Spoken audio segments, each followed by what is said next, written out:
大家好，欢迎来到陶丽特学校。我叫孟和奇奇格，我叫巴特加雅。今天由我们为大家介绍我们的学校。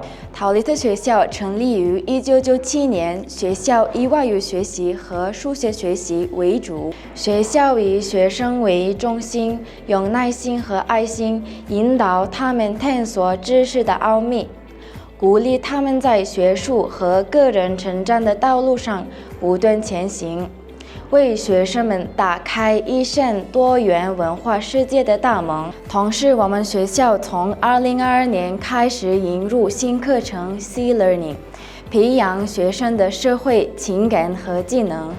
我们学校的6到10年级所有学生们学习汉语。2017年起，每年有90%的学生们参加 HSK 考试。为了通过 HSK 考试，老师们也会给我们上 HSK 辅导课，所以通过率不断提高。这是我们汉语老师们的办公室。我们学校目前有6名汉语老师，其中包括1名汉语主任、1名本土蒙籍中文老师和4名志愿者老师。这是我们的汉语教室，我们在这里学习汉语，在这里感受文化的魅力。这是学生们的作品。这是我们学校开展的中文文化活动中，亲手体验写毛笔字、做剪纸，给我们带来了不一样的感受与文化魅力。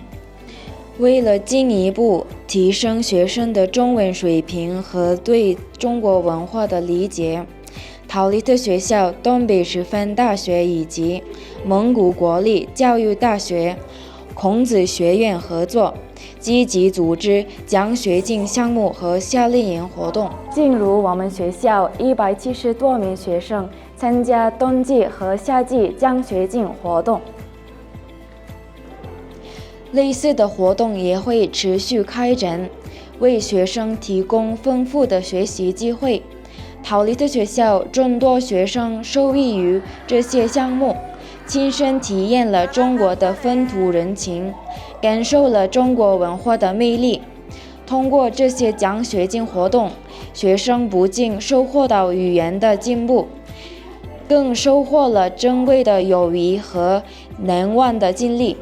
此外，2024年我们学校的26名学生在洛阳职业技术学院和郑州铁路职业技术学院参加了汉语桥夏冬季奖学金项目。同时，学校也鼓励学生参加自费汉语夏令营培训。自2017年至今，已有310名学生参加了吉林省长春市举办的培训活动。2023年开始在山东省威海市参加夏冬季汉语培训，进一步提高学生们语言能力。我们学校的毕业生在汉语学习方面取得了显著成果。